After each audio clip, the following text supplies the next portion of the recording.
Assalamualaikum warahmatullahi wabarakatuh. Di sini Ibu akan bahas mengenai contoh dari besaran vektor ya.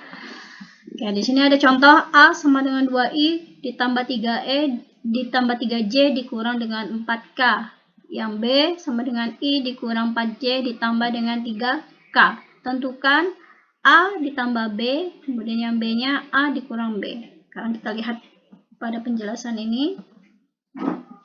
A ditambah B sama dengan 2i ditambah 3j dikurang dengan 4k ditambah dengan i dikurang 4j ditambah dengan 3k. Maka di sini kita kumpulkan untuk vektor yang sama. Jadi kita kumpulkan untuk vektor i dan i, vektor j dan j, vektor k dan k ya. Sekarang 2i ditambah i, di sini nilainya adalah 3i, 3j dikurang 4j, nilainya adalah negatif j, negatif 4k ditambah 3k, maka nilainya adalah negatif k. Kemudian yang bagian B, a dikurang b sama dengan 2i ditambah 3j dikurang 4k. Dan dikurang i dikurang 4j ditambah dengan 3k. Sekarang kita kumpulkan lagi untuk yang nilai vektor yang sama ya.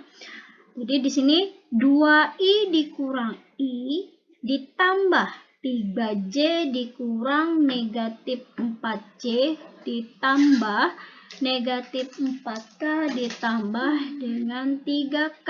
Maka 2i dikurang i nilainya adalah i.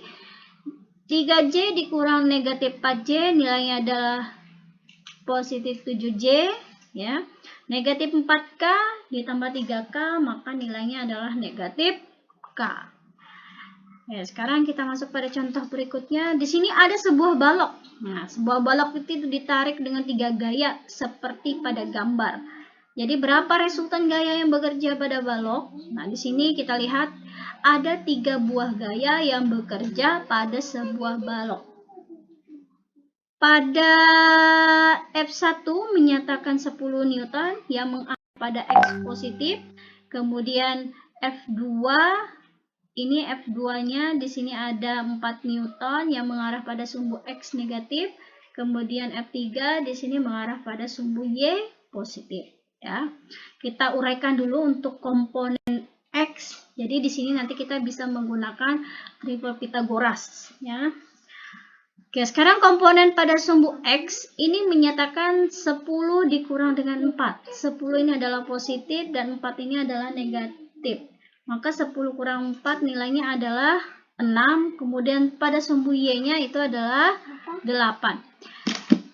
Sehingga resultan yang kita dapatkan adalah R kuadrat sama dengan X kuadrat ditambah dengan Y kuadrat. Maka R kuadratnya sama dengan 6 kuadrat ditambah dengan 8 kuadrat. 6 kuadrat itu nilainya adalah 36, 8 kuadrat nilainya adalah 64. Maka 36 ditambah 64 nilainya adalah 100. Sehingga akar 100 adalah 10 Newton. Oke, kita lanjut pada contoh berikutnya.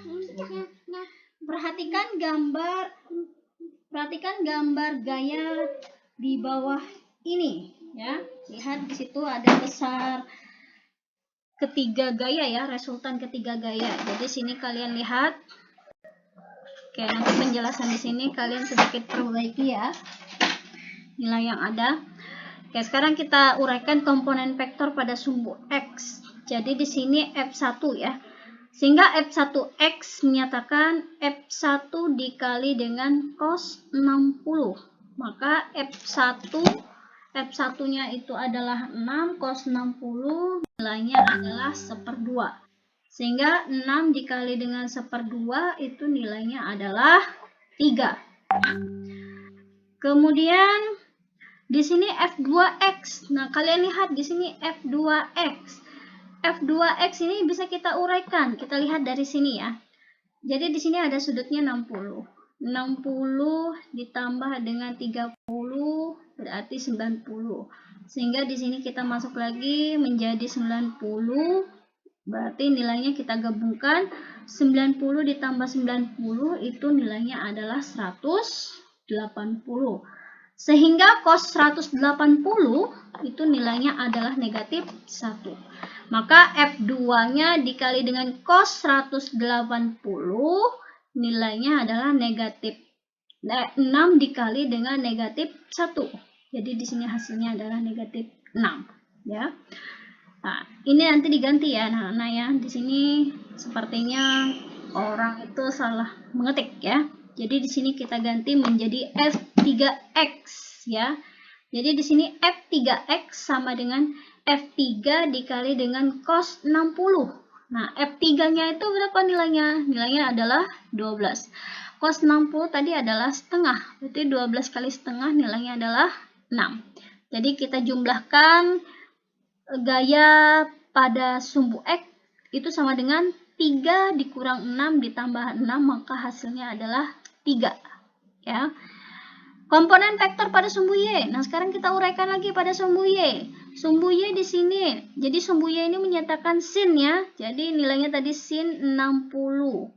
Kemudian kita lihat di sini F1Y sama dengan F1 dikali dengan sin 60. Maka di situ menjadi 60 dikali dengan setengah akar 3, maka nilainya hasilnya adalah 3 akar 3, bukan 3 ini ya. Harusnya di sini ditambahkan 3 akar 3. Kemudian F2Y-nya, jadi tadi berapa di sini? F2Y-nya sin 180 itu nilainya 0 ya. Oke, jadi sehingga 6 kali 0 maka nilai hasilnya adalah 0. Kemudian F3Y sekarang di sini kita lihat F3Y karena dia mengarah pada sumbu Y negatif ya. Sehingga nyatakan F3, ini lihat F3 menyatakan sumbu Y negatif, F3 dikali dengan sin 60. Ya, di sini negatif 12 dikali dengan setengah akar 3, maka hasilnya adalah 6 akar 3. Maka kita jumlahkan gaya yang bekerja pada sumbu Y. 3 akar 3 ini ya, ini hasilnya harusnya 3 akar 3 bukan 3 ya. Nanti tolong diperbaiki. 3 akar 3 ditambah dengan 0 dikurang dengan 6 akar 3. Berarti hasilnya adalah negatif 3 akar 3. Jadi kita bisa menggunakan rumus besar resultan yang menyatakan R kuadrat sama dengan sigma Fx kuadrat ditambah sigma Fy kuadrat. Sehingga R kuadratnya sama dengan 3 kuadrat ditambah dengan negatif 3 akar 3 kuadrat. Jadi kalian kalikan negatif 3 kali negatif 3 hasilnya positif 9. Akar 3 kali akar 3 berarti kan akar 9. Akar 9 itu kan nilainya adalah 3. Ya. Berarti 9 kali 3 nilainya adalah 27. Sehingga R kuadratnya itu sama dengan 9 ditambah 27. Maka R kuadratnya sama dengan 36. Sehingga R-nya, jadi kalau untuk mencari akarnya lagi, R kuadrat itu sudah hilang kalau dalam bentuk akar. Sehingga R-nya di sini sama dengan akar 36. Akar 36 berarti nilainya hasilnya adalah 6 Newton. Jadi besar resultan ketiga gaya ini, berarti nilainya adalah 6 Newton. Oke. Cukup sekian materi dari saya. Assalamualaikum warahmatullahi wabarakatuh.